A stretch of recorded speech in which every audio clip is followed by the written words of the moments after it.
Okay, hey guys, this is Justine here again, and what we're going to do today is go over Wrightson and Frazetta, because we've just gone over my work and how they organize details. Bernie Wrightson was really famous for doing his Frankenstein illustrations. I think it was actually a Marvel release, but it wasn't in comics format. So the big question is, how does Wrightson organize these details, which are an astounding amount of details, in a way that makes sense? The first thing you notice in this drawing is you immediately know where to look first. There's no question in your mind. Even with all the things going on in the drawing, we all know to look right here. Well, how does he do this? Well, there's the obvious. This white window leads us right down to the main character, doesn't it? Just points right to him, right? So that's significant. Another thing that's significant is that these areas of darkness are surrounding him. Look at this. So he's sort of isolated in this island. So these foreground elements, while they overlap the middle ground elements, they don't actually create chaos because of this bit of black in between. And when the little symbols in the bottom disappear, you'll be able to see that. So you see how the foreground elements overlap but do not directly create chaos by all jumbling together, by having that bit of black in between.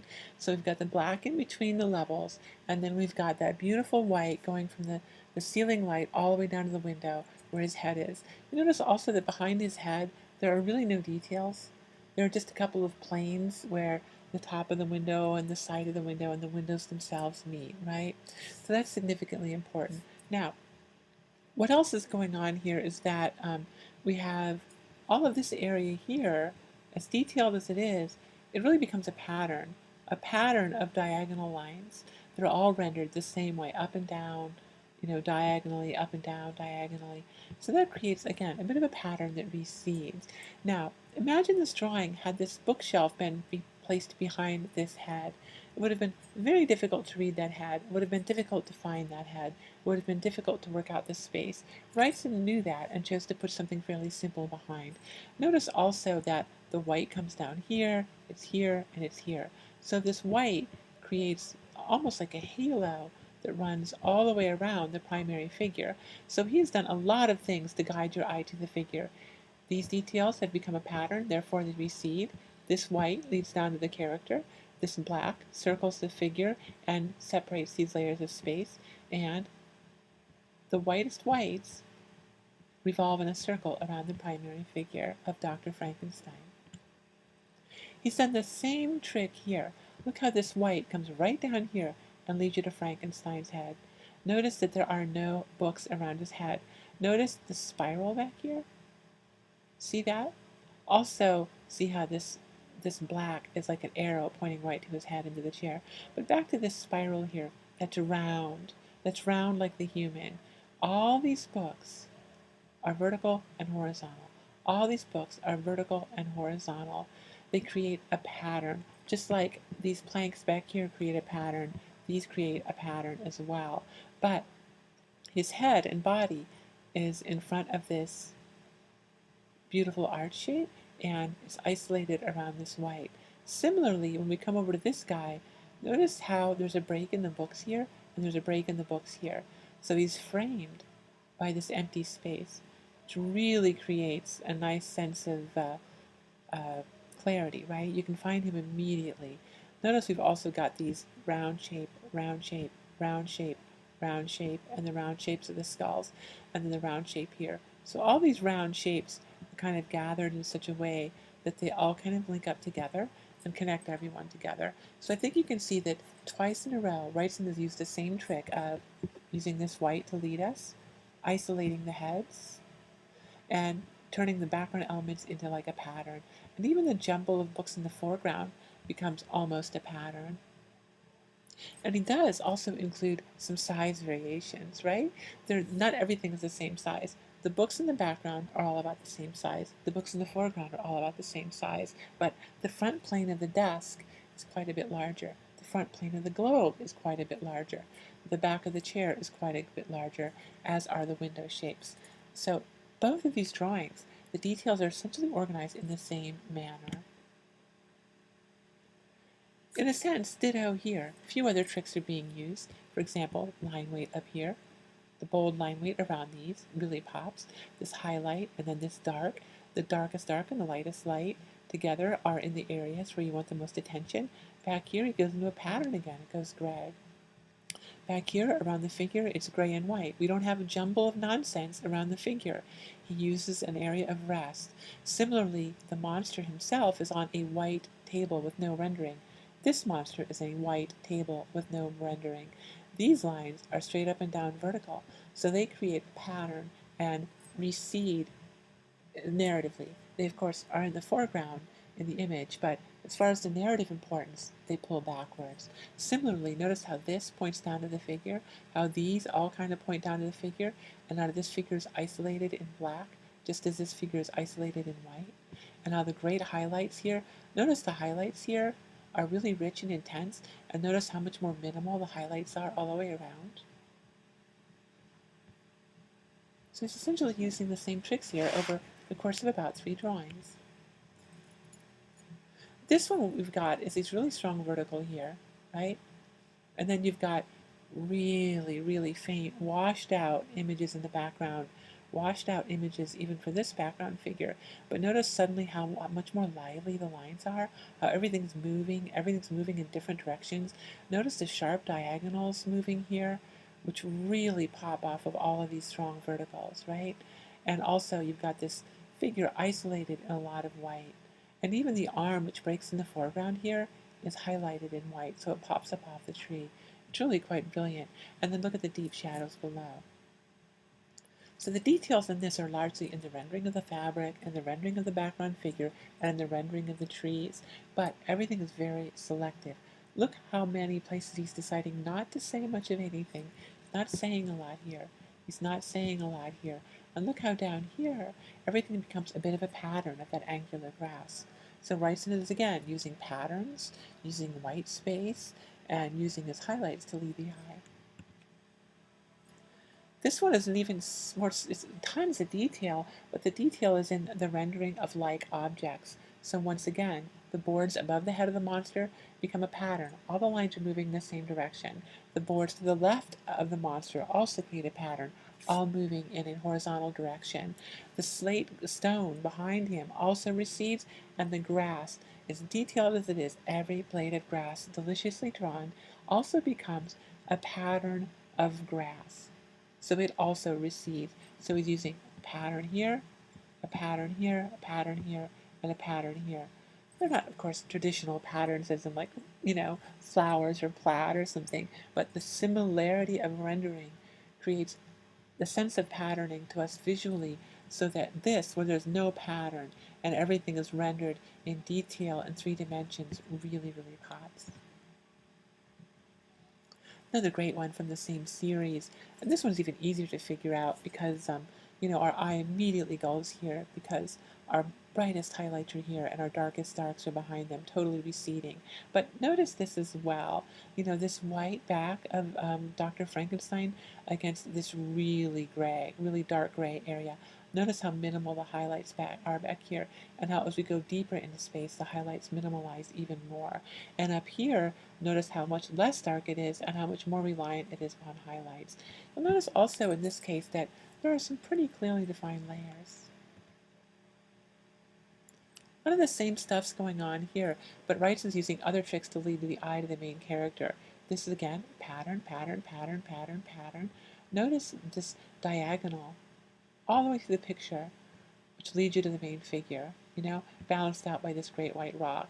Notice how this all leads to the figure, this leads to the figure, this leads to the figure, this diagonal leads to the figure, and all these lines lead to the figure as well.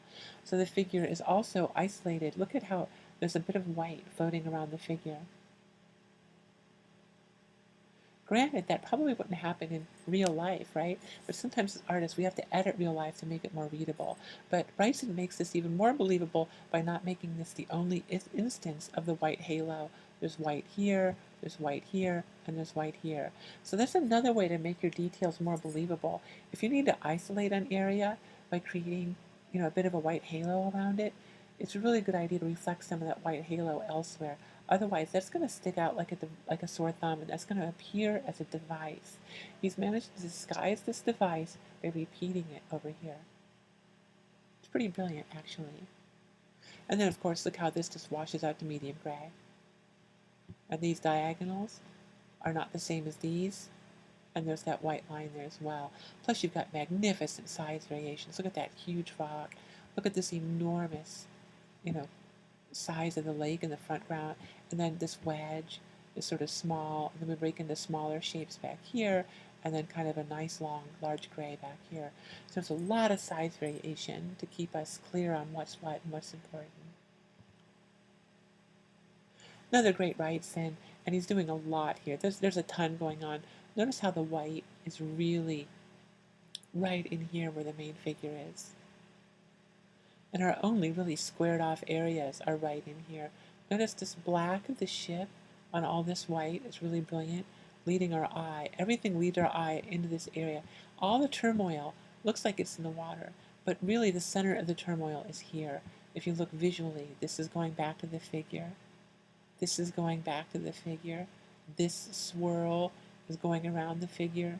This is going back up to the head, which points right back to the figure. This is going over the back, which points right back to the figure. Everything is swirling around the main figure. Notice also that back here, he doesn't do a lot of crazy rendering. Everything's pretty much on the same diagonal direction that is completely broken by this head with opposing diagonals here, and opposing diagonals here, and an opposing diagonal here. It holds together beautifully because it was planned out and executed so well. So once again, though, Wrightson is using like objects. Like objects. The sky is a like object, all rendered the same way. All these waves are rendered in a similar way. And all these waves become more active, but they're rendered in a similar way. And this kind of breaks things up. The rendering of this head breaks things up. The rendering of this back breaks things up. So he's doing that again, the patterning, like the books in the previous images, like the wood planks in the previous images, like the grass in the previous images. Wrightson frequently relies on using a lot of the same thing, water rendering, sky rendering, plank rendering, to push the things backward. This one's harder to read. I threw it in here because it still manages to work. It's a bit more of a challenge to look through, but it actually does work really well, and you still know right where to go. Why do you know right where to go? Well, first of all, you've got a lot of strong verticals here, which kind of play out through, but notice how this leads to the monster's head.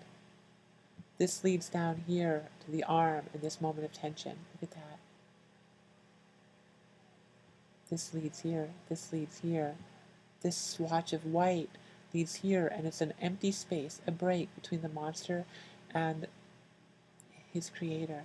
This white against this black really pops. See that? Those are the two highest contrast areas, and that's the densest black and the whitest white, and they're playing off of each other. Again, the whitest white and the densest black are playing off of each other. Also notice that our strongest diagonals are where the action is, or leading to the action. Almost everything else is a jumbled up spatial relationship between horizontals and verticals. Okay, so now we're moving to Fuseta.